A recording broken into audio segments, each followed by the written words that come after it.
In before, aw, $60 too much. We get it. If you don't want the games, don't buy them. It's that easy. Also, content warning for depression. If you think you'll be affected by someone talking candidly about his mental health and experience with depression, especially due to events in 2020, please stop watching now.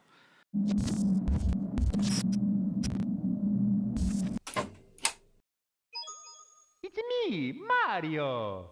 The last few weeks have been huge for my channel, and I'm so grateful for all the support I've gotten since one of my videos got pushed pretty hard by YouTube's algorithm. I reached the 1,000 subscriber mark and reached monetization, both which came sooner than I was ever expecting, so thank you a million times over for that. I find it really hard to just figure out the words to express exactly how thankful I am. But while all of these amazing things are happening for me, I've found it really hard to focus on anything between getting laid off due to my company that I used to work for almost folding due to the pandemic, losing people I know to the virus, hurricanes that turn away from us at the last second, California being on fire, the endless stream of police brutality, me and my friends either being denied for jobs or getting ghosted entirely after we apply. This comes right after my friend's senior year was cut short, and they didn't even get a chance to walk across the stage to receive their diplomas after years of hard work. Needless to say, there's been a lot on my mind lately, and more seemingly coming down the pipe as the most harmful year I've ever experienced rages on. I've had a really difficult time trying to process all of this, and I'm thankful that YouTube has given me this outlet to create videos and share them with the world and get my mind off of everything, even if just for a little while. But I've reached this tipping point lately where I've been burned out, not on making videos, but with the onslaught of bad news seemingly daily. And I've been in this funk where I have little drive to do much of anything, really, hence the 9-minute video on Monster Garage. I kept looking at my piles of games on my shelf and in bins and tried so hard to find something that really grabbed me. I started a few games and then dropped them all in a matter of hours and found it really hard just to stay engaged or form an opinion about anything I was playing because I couldn't figure out if I flat out didn't enjoy the games or if I just couldn't enjoy anything due to how I've been feeling. But luckily for me, Nintendo sent down from heaven an emotional reboot in the form of the Mario 3D All-Stars Collection on the Nintendo Switch. If you're a long-time viewer of my channel, and I mean a long time, as in first ever video uploaded, you know that Jet Set Radio Future is my favorite game of all time. It's the sole reason I got an Xbox. In fact, I remember walking into my local used game store called Game Trader with my mom, and she asked, "Which video game console is best for my son?" To which the associate responded, "The GameCube. It's a system tailored for a younger audience, and Nintendo doesn't allow games like Grand Theft Auto on their consoles." To which I responded, "No, I can't play Jet Set Radio on a GameCube." The appeal of doing skate crimes was just too much for me to pass up. So we got an Xbox. But one thing I haven't dug into this channel in detail is the most important game of my life because frankly I think it's been discussed to death. Super Mario 64. The official unlimited US release of the Nintendo 64 and I share a birthday, September 29th. It arrived in the States when I turned 2 years old and I'd eventually get my own on Christmas morning of 1999. Until that point, I'd mostly played the incredible edutainment games from Humongous Entertainment, like Freddy Fish, Pajama Sam, and Spy Fox, while also dabbling in some Sonic CD on my grandma's Gateway PC that ran Windows 98. But that Christmas, everything changed when I opened up my Jungle Green N64, complete with Donkey Kong 64, the expansion pack, and a second yellow controller because according to my dad, it's yellow because this game's about monkeys and bananas are yellow. And you know what? He's right. But alongside this bundle of stuff was a game box for Super Mario 64, the launch title heard round the world. At the time, I had no idea this game was going to absolutely split my life into two halves. On one side, there were various hobbies and productivity, and on the other side, video games. We take it for granted now, but Mario 64 became the roadmap for three-dimensional movement as video games took a step into the future. Nintendo said, what if we took the side-scrolling camera from our iconic plumber game and moved it behind Mario and in front of Mario and oftentimes make it stuck in a wall? While I know the game is not perfect anymore for reasons that are very apparent in the 3D All-Stars collection, Super Mario 64 decidedly determined what means most to me in video games. For me, everything outside of the gameplay comes second. Is the story bad? Are the graphics damaging to my health? Doesn't matter, as long as it's fun to play. Of course, if you've watched some of my videos, you'll see some of the exceptions. Back at the tail end of 2019, when I still had the hope that the next 10 years were going to be great, and before I realized I was wrong about that, I made a retrospective video on the most interesting and different video games of the decade because AAA games had widely coagulated into this very samey mass of games with underwhelming gameplay and half-baked story ideas. So I decided to make a list of gaming games that were overlooked and underappreciated because I wanted to celebrate the experiences that focused on the fun and engaging gameplay. A lot of these games I mentioned, mostly indie titles, reminded me of playing Mario 64 in one way or another. But why is Mario 64 so important? It's in the level design and the way Mario moves. It's in what the game tells you and what it doesn't. But let's take this one step at a time. Here we go! Super Mario 64 felt like a massive world to get lost in, with every level brimming with new possibilities and mechanics and gimmicks. Almost all 15 levels in the game feel distinct from one another. Despite Cool Cool Mountain and Snowman's Land both being ice levels, they both bring their own unique twists. Cool Cool Mountain is exactly what it sounds like, a very vertical level, where scaling up and down the mountain is part of the challenge, while inside of the mountain is a slide where you race a penguin.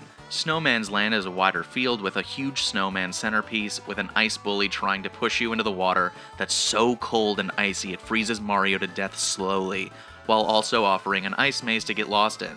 They're both icy, but the differences between the two are hot.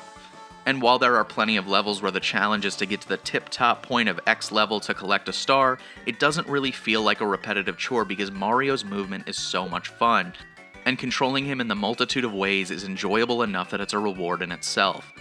Of course, his range of motion and moves have only been expanded upon and streamlined as the series has evolved, but when this game came out, Mario was a dream to control. The way he tilts into runs, has multiple attacks, and multiple levels of jumps were huge breakthroughs.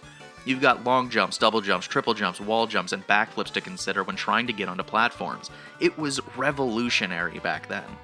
Since Mario 64 was such a groundbreaking game, it had to do a lot of hand-holding to get the player on board during the shift to 3D.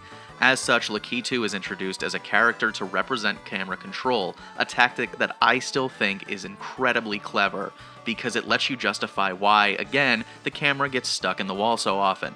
Look, Mom, Lakitu's drunk again! Each of the 15 levels have 6-star challenges with bonus stars for collecting 100 coins in a single run in every single one of them. These challenges are usually accompanied by a hint that tells you what your goal needs to be during that run. It's usually in the form of a heavy-handed description telling you exactly what you need to do, like Bob on Battlefield telling you to foot race Koopa the Quick, but for every find the 8 red coins, there's a wall kicks will work. Like, what the f*** does that mean? But as I said earlier, part of the appeal of Mario 64 is in what it doesn't tell you. Of course, I live in today where there is literally nothing else this game is hiding in it. We're used to data miners exploring every square inch of every game before it even releases. But back then, especially if you were a kid, Mario 64 always felt like it was hiding a ton of secrets from you and even walked the line between horror with how empty and cold the castle feels when you're in between levels. Were the toads really just ghosts since they fade into existence when you approach them and disappear when you leave? If I just run fast enough, can I jump into Peach's painting before it morphs into Bowser's face? It's no wonder the game has sparked a trend of many creepypastas over the years because there is really something so eerie about all of it when you look back on it today. This piano alone is enough to put me on edge. Peach's Castle remains one of my favorite hub worlds of all time because of how integral it is in the story and how much time you spend in it outside of the levels, because you're right, there are plenty of secrets lurking around in the form of stars and Mario Cap power-ups. Of course, it is a little bit weird that the main entranceway looks like a child's playroom. Like, why does it look like that? Did Princess Toadstool's Spirit Halloween a foreclosed-on daycare center? But that's far from the only question I have about the game. Mario 64 creates multiple levels of mystery when you arrive in it. The way you jump into paintings to get to levels creates this mysticality around the game that changes how you think about the world and what's possible within it, only backed up by the fact that the castle is freaking haunted by a legion of boos. And back then, the only internet you had for research was your friends on the playground where you shared theories on how things worked in the game, especially when barely any of you were old enough to read, so a guide wouldn't even really help anyway. Everyone shared their theories on what they thought was right and true and what hidden pieces could be found if you just do the right thing in the right place at the right time. Can you blame us for letting our imaginations run wild? If Yoshi was on the castle roof when you completed the game, why couldn't we assume Luigi might be hiding somewhere? If Tick-Tock Clock was affected by the displayed time when you jumped into the level, why couldn't Luigi be hiding anywhere? If Wet Dry World's water level was affected by how high you jumped into the painting, why wasn't Luigi hiding somewhere? When I was in kindergarten, I had a best friend named Hunter, and we both went on this obsessive ride of being absolutely consumed with Mario 64 at the same time. And when we would hang out, we would slowly chip away at the game and try to figure out the secrets that we just knew were hiding from us. The only problem was, neither of us could read. Yet that didn't really stop us from making progress. Well, unless you count the time we couldn't figure out how to kill King Bob-omb. So we walked him down the mountain multiple times until we got sick of getting hit by cannonballs and having to start over, only to realize when we inevitably hit the bottom that it wasn't even close to what the goal was in the first place. It wasn't until my babysitter, Miss Amanda, came over, and with the help of her boyfriend over the phone like he was our own personal Ness's dad from Earthbound, we discovered you just throw him a few times.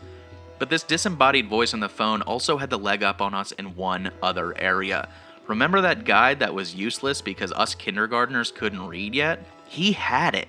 And with the power of his 3rd grade reading level on our side, we also learned how to get to King Boo, perched above us on his balcony laughing at us.